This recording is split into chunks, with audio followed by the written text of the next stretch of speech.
Hello, this is Dr. Dan Drury, Chair of the Health Sciences Department, and I'm joined by. Dr. Brandauer, Professor in the Health Sciences Department. We're going to give you a quick overview today as rising juniors and what you need to consider as you begin the registration process this spring. So, to start off with, we want to make sure all juniors have completed the Anatomy and Physiology course sequence that we recommend you complete your sophomore year. But if for some reason you're transferring in late and you need to get that, well, that will then be your first priority to make sure you have that completed. Next, you want to check the Gettysburg curriculum. And basically what this means is that you need to go to Student Center and see exactly what courses have counted for what in your particular curriculum. And we also suggest that people at this point make sure that they've at least addressed or have a plan for completing their language requirement. So once you have that list and you know where you are, it will help you a lot to schedule your courses as you go forward. Specifically, we see this often in students who in their senior year focus on a particular graduate or professional school or a set of them, need some additional prerequisites to apply to those schools, and by proper planning have the flexibility in their curriculum to then select an extra set of courses that will allow them to apply to a particular school. Also, you will want to tell your advisor and make a plan if you plan to study abroad. We need to know that so that you can meet the requirements while you're studying abroad and how they will fit here at home in the curriculum here at Gettysburg. So the earlier you can determine that and let your advisor know, the smoother that process will be. Generally speaking, study abroad means that you can not only fulfill classes or complete classes that fulfill parts of the Gettysburg general curriculum, but also you can take classes that might count towards your health sciences major. It's very important that you settle on these classes before you depart on your semester abroad, as most of the approvals almost exclusively are done before you leave campus. So make sure this is all settled before you leave for your study abroad experience. I also want to clear up something of a misnomer that's out there among our students in that you have to, if you're a health sciences major, you have to go to Denmark or Australia. And although those are two great locations with lots of different options, you can go anywhere and make this happen. It just might be a little bit more difficult to find courses to fit in your major if you choose other locations. But if you have a desire to go to Italy or Spain or wherever it may be, please look into that thoroughly before you give up on it, because usually with some plan and foresight we can make it happen. So when it comes to choosing your health sciences electives, there is some very big news that have changed very recently, and that is that you are no longer required to choose 2-300 level courses that include labs. Now, this is significant, and we did this recently because we want our students to choose these specific courses with intentionality. So, really, we want you to look at the courses that will best be in line with your career goals and your interest area. And this could be done with 4 courses that have labs or no courses that have labs. We want you to choose those courses in conjunction with your advisor and do it in a very intentional way. So if you anticipate a career in a field that requires intense amounts of patient contact, of laboratory skills, it is in your best interest to select courses that reflect your career goals. And what we're doing with this new policy is essentially giving you more flexibility to make the choices that prepare you for your next career step.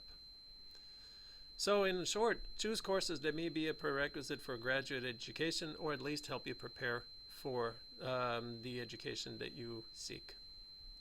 All right, there are some minor distinctions between the Bachelor of Arts and Bachelor of Science courses.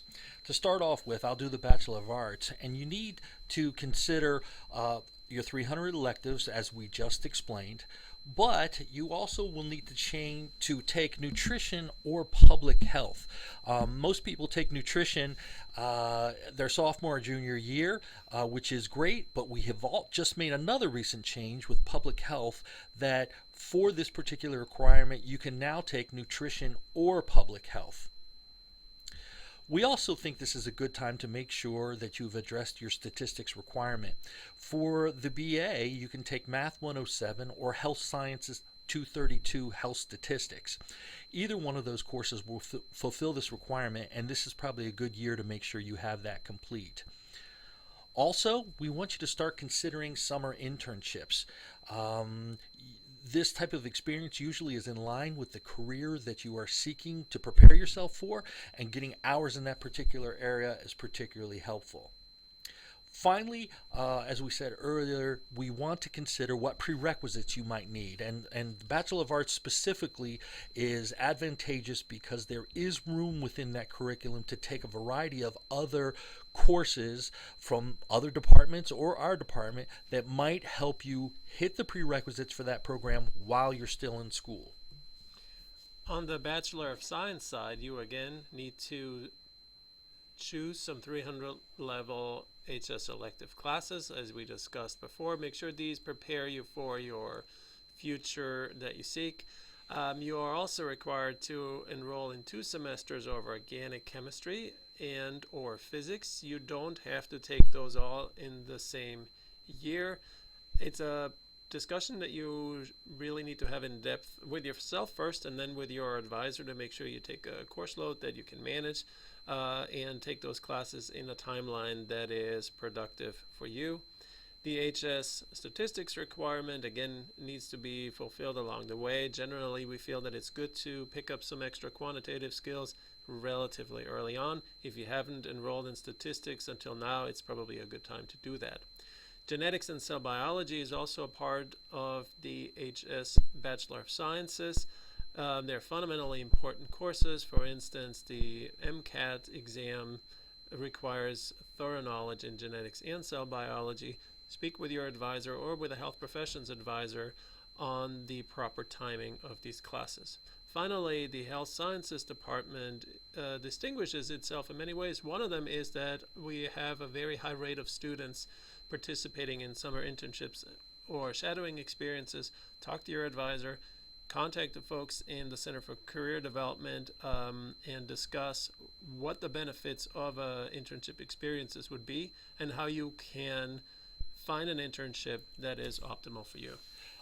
This, just to add a little bit to that, the internships at this point, as you're rising to a junior, is separate from your capstone internship, which is absolutely required of you prior to your senior year. This might be a separate internship, which we quantify as a regular internship. You can do both, and we hope and want everyone to get as much contact hours and experience as they can as they prepare themselves for their junior year and then the capstone internship for their senior year. Finally, it's always a good time to start checking on graduate school prerequisites. We've already touched upon this before. If you're not sure what this means, where you need to go, there are some strategies to keep track of prerequisites. It gets fairly complicated as you expand your pool of schools you intend on applying to.